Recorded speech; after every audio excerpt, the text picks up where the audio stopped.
Habari za wakati huu, ndugu wa Tanzania wenzangu na wanahabari mliofika hapa. Kwa majina naitwa Pamela Masai.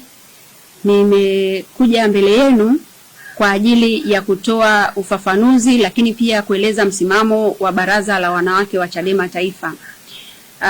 Tumelazimika kufanya hivi kutokana na ambayo ilitolewa jana mkoani Mara, ambapo ilisemwa na kamishna msaidizi wa Jeshi la Polisi ndugu yetu Pius Lutumo, ambaye alizungumzia maandalizi ya maadhimisho ya siku ya mwanamke duniani ambayo inatarajiwa kufanyika tarehe 8 mwezi wa 3 mwaka 2026. Ndugu waandishi wa habari, tulimsikia kamanda huyu akizungumzia juu ya baraza letu kufuata taratibu na kuwa haturuhusiwi kuanza maandalizi au hatupaswi kufanya maadhimisho ya siku ya mwanamke kutokana na sababu alizoamua kuzitaja yeye. Lakini sisi wanawake ambao tuko ndani ya Chama cha Demokrasia na Maendeleo ya Chadema tunaamini ya kwamba siku ya mwanamke duniani ni siku ambayo inaadhimishwa kijamii, lakini ni siku ambayo ni ya kimataifa inayopaswa kuadhimishwa na wanawake wote bila kujali dini, bila kujali itikadi zao, bila kujali kabila, wala bila kujali rangi zao. Na hii ni kutokana na kuwa maadhimisho haya yalianzishwa kwa lengo mahususi likilenga kuhakikisha tunasherekea kwa pamoja mafanikio ya wanawake, lakini tunajumuika wanawake wote ulimwenguni tukijadili na kuangazia changamoto mbalimbali zinazomkumba mwanamke na binti. Sasa tunapokutana na mazingira kama haya yanatutia mashaka makubwa, na mashaka haya yanakuja kwamba iweje mwanamke ambaye yuko kwenye chama kimoja aonekane ya kwamba hastahili kusherekea mafanikio au kujadili changamoto ambazo zinamkumba kijamii, kisiasa, kitamaduni kama mwanamke mwingine yoyote yule ambaye atashiriki siku hiyo. Tumekuwa na maswali haya kwa sababu tukiwa sisi ni miongoni mwa Watanzania, tuko kwenye nchi ambayo ni sehemu ya makubaliano ya kimataifa kwa maana ya UN Convention. Tanzania ilisaini mkataba kwenye UN huko, lakini pia Tanzania ni sehemu ya mataifa ambayo yamesaini mikataba mbalimbali ambayo inaazimia au inasimama kwenye kutetea na kusimamia haki za wanawake katika kupambania jinsia, usawa, lakini pia ikiangazia maendeleo endelevu ya mataifa haya, tukiwa tunatambua mchango mkubwa ambao unatolewa na wanawake. Tukisikiliza kauli alizozitoa huyu bwana Pius Lutumo, amezungumzia masuala ya chama, akazungumza masuala ya kesi ambazo zinakikabili chama, lakini uhalisia ni kwamba tunafikiri kuna namna hajajiongoza sahihi, kwa sababu kesi yoyote ya kisiasa haiwezi kugusa shughuli yoyote ya kijamii.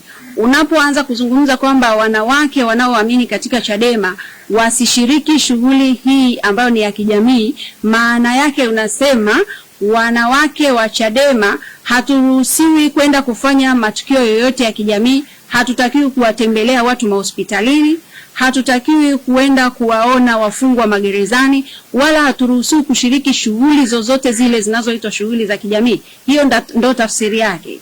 Na kwa mantiki hiyo jeshi hili sasa limeamua kujivika taswira ya kwamba wanawake wanaoamini kwenye Chadema wanatengwa na jamii ya Kitanzania, kwamba sisi sio sehemu ya taifa hili au sio sehemu ya wanawake wa taifa hili, kwa sababu kama wanawake wanaotoka kwenye mirengo mingine au walio kwenye makundi mengine watakwenda kuadhimisha siku hii, iweje mwanamke anayeamini katika Chadema au mfuasi au shabiki au rafiki ashindwe na yeye kukaa na kukutana na wenzake kwa ajili ya kujadili mafanikio ya mwanamke mmoja mmoja, lakini pia kupata nafasi ya kuzungumzia changamoto ambazo tunakumbana nazo.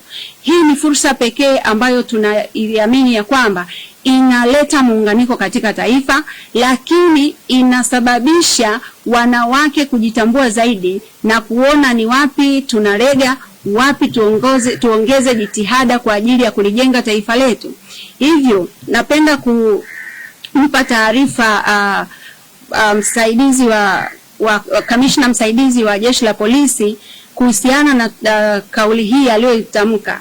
Tunafikiri ya kwamba ni vyema akarudi na kukaa chini na wenzake waliomuelekeza kufanya haya ili aweze kutengua kauli yake, kwani wanawake wa baraza hili wamejiandaa kwa muda mrefu, wamejipanga na wanajiandaa kwa ajili ya siku hii muhimu.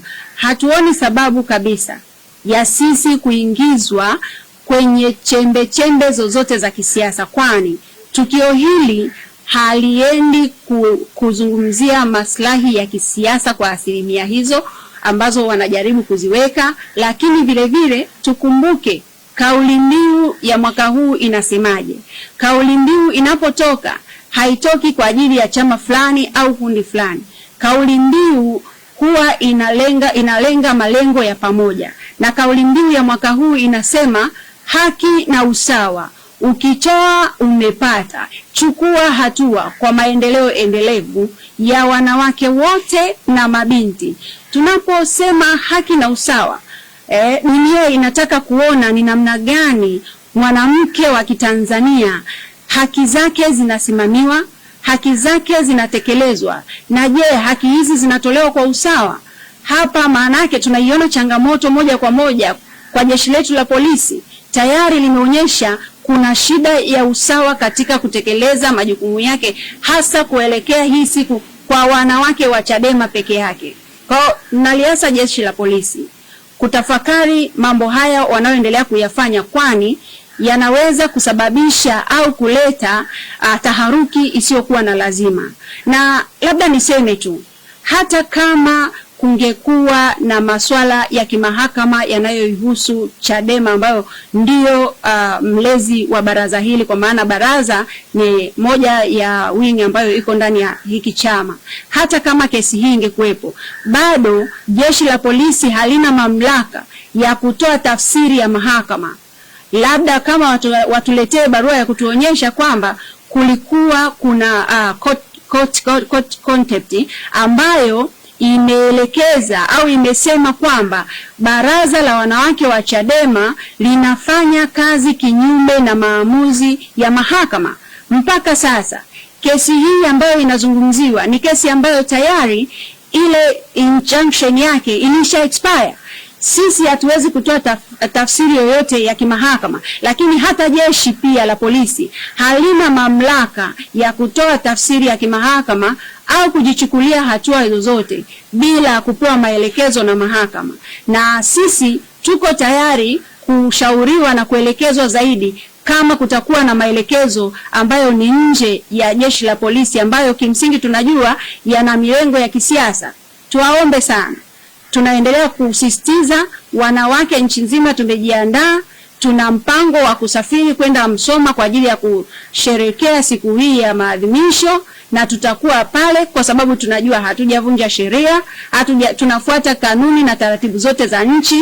Katiba iko wazi, hatujavunja katiba, na kama kuna tatizo lolote ambalo linatokana na mahakama, basi tupate maelekezo hayo kutoka mahakamani, lakini sio kila mtu kujiamulia ambavyo anataka na kuanza kutupa vitisho ambavyo vinafanya wanawake wa taifa hili tujione kama sio sehemu ya taifa.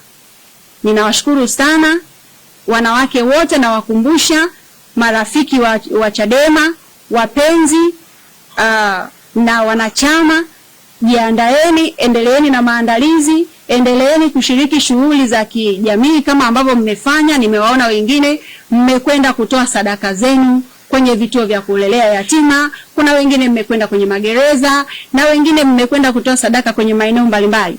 Msiache, kwa sababu ninyi ni sehemu ya taifa hili, na taifa hili litajengwa na wanawake wenye moyo, wanaoamini katika haki, usawa na ustawi wa maendeleo ya kiuchumi. Asanteni sana kwa kunisikiliza, ndugu waandishi wa habari na ndugu wa Tanzania. Mwenyezi Mungu awabariki sana.